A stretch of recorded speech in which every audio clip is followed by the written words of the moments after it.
Tonight we play Gilbert and Sullivan.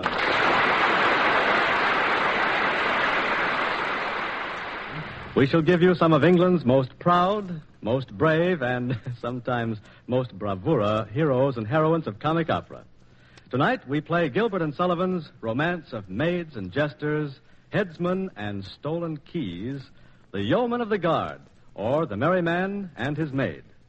And the cast, every one a Savoyard of distinction: Jack Point, the strolling jester, out of a job, Mr. Florence Ames; Elsie, his dancing companion, Miss Muriel Wilson; Colonel Fairfax, the handsome sorcerer, Fred Huffsmith; Sergeant Merrill of the Yeomen of the Guard, Mr. Paul Reed; Phoebe, his sentimental and slightly brainless daughter, Miss Celia Brantz; the Lieutenant of London Tower, Mr. Hugh Thompson; and Dame Carruthers' buxom housekeeper, Miss Veronica Wiggins.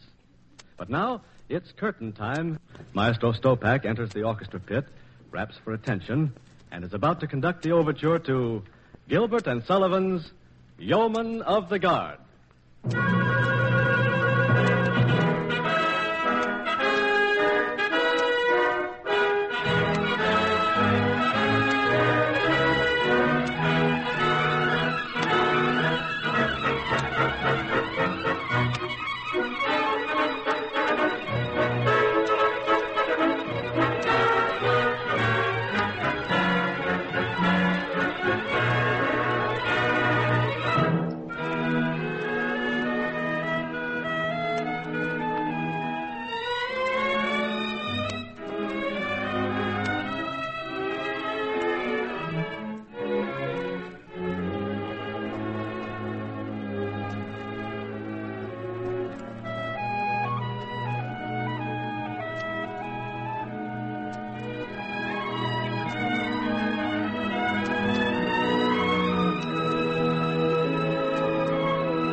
She sits and sighs, she wanders to and through. Unbidden teardrops fill her eyes, and to all questions she replies with a sad hi-ho.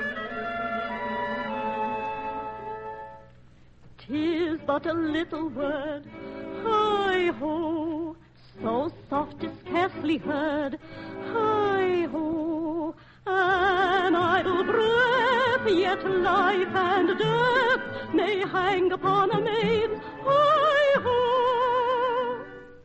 An idle breath, yet life and death may hang upon a maid's hi-ho.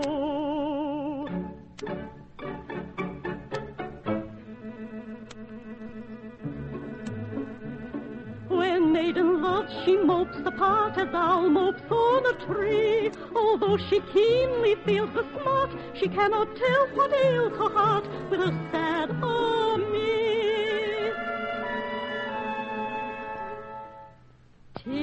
what a foolish sigh. Ah, me, born but to droop and die. Ah, me, yet all the sense of eloquence lies hidden in a maid's. Ah, me, yet all the sense of eloquence lies hidden in a maid's arm. Me, oh me, oh me, yet all the sense of eloquence lies hidden in a maid's arm.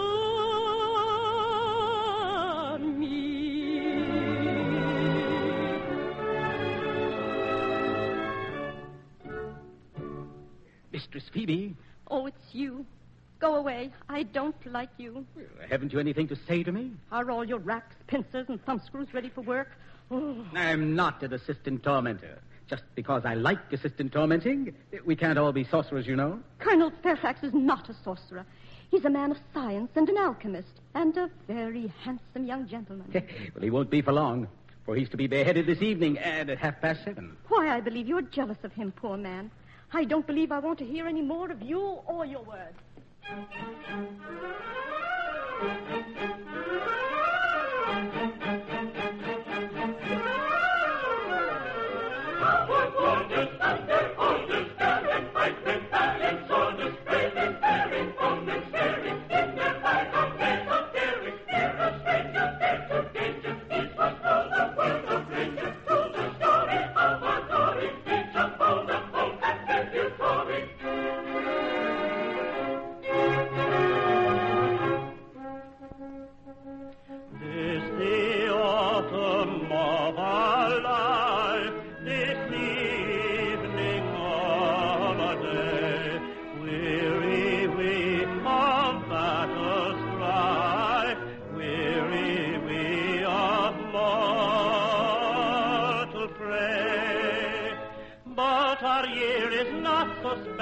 And our days are not so faded, but that we with one consent were our loved land invaded, still would face a foreign foe, as in days of long ago, still would face a foreign foe, as in days of long ago,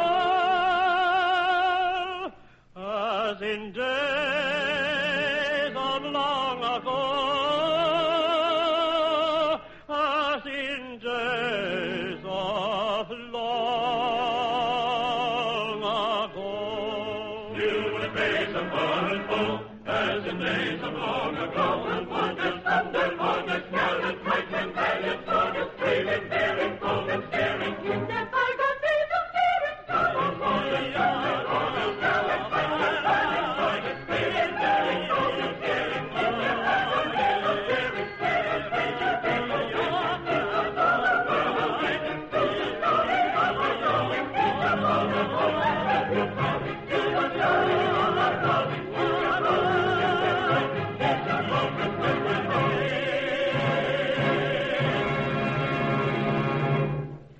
Dame Carruthers boasts that she loves the Tower of London. What's more, she doesn't hesitate to declare her love for the old prison. Listen.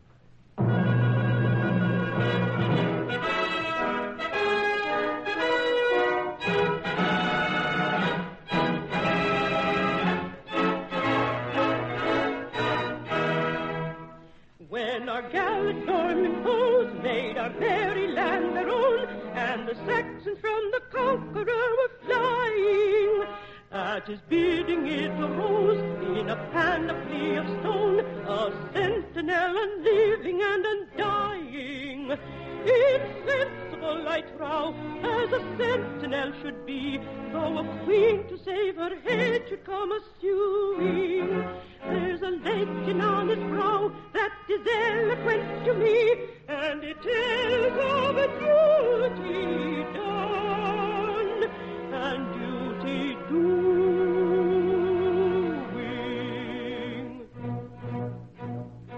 The screw may twist and the rag may turn, and men may bleed and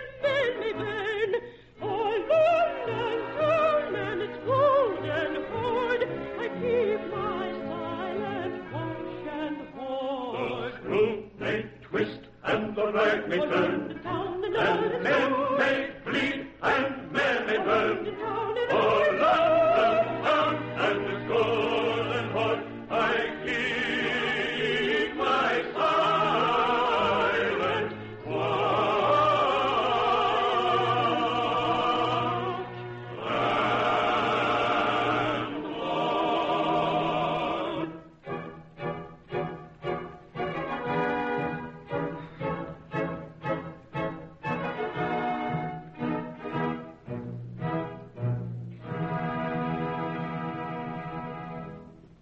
What ho, what's this?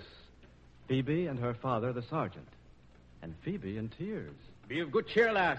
We may save your colonel yet. We will consider a means of substituting your colonel for your brother, the new yeoman of the guard, whom no one knows but us. But, Father, they're bringing him here. Has his hour come? Soft. The lieutenant approaches. He must not see thee weep. My old friend, Colonel Fairfax, you bear this bravely, as a brave man should. Why, sir, it is no light boon to die swiftly and surely.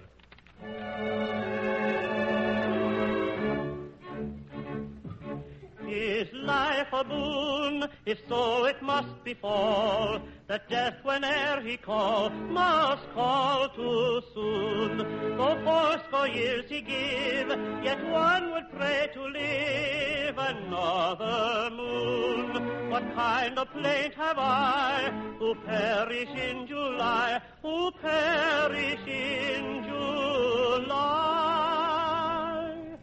I might have had to die, perchance, in June. I might have had to die, perchance, in June.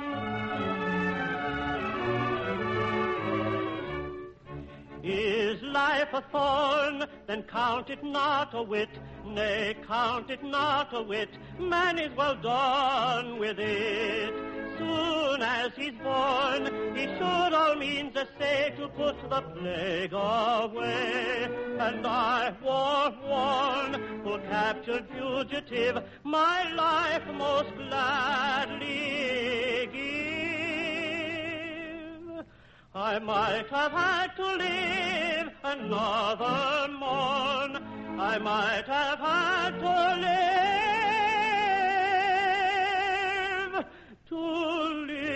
another morn.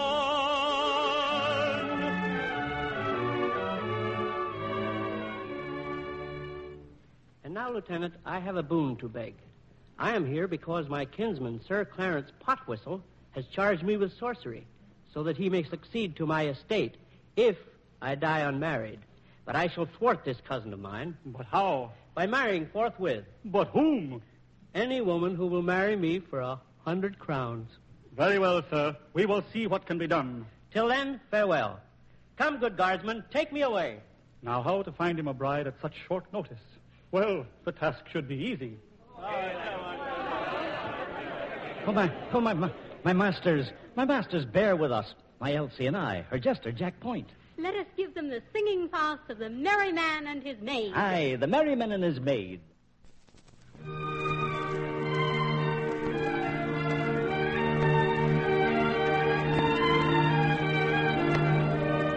I have a song to sing, oh. Sing me a song, oh. It is sung to the moon by a lovelorn loon who fled from the mocking throng, oh. It's a song of the merryman moping mum whose soul was sad and whose glance was glum, who sipped no sup and who craved no crumb as he sighed for the love of a lady. Heidi, Heidi, misery me, lack-a-day-dee. He sipped no sup and he craved no crumb as he sighed for the love of a lady. I have a song to sing, oh. Sing me your song, oh. It is sung with the ring of the songs may sing who love with a love lifelong, oh. It's the song of a merry maid dearly proud who loved her lord and who laughed aloud at the moan of the merry man moping mum, whose soul was sad and whose glance was glum, who sipped no sup and who craved no crumb as he sighed for the love of a lady. Heidi, Heidi, misery me, lack-a-day-dee. He sipped no sup and he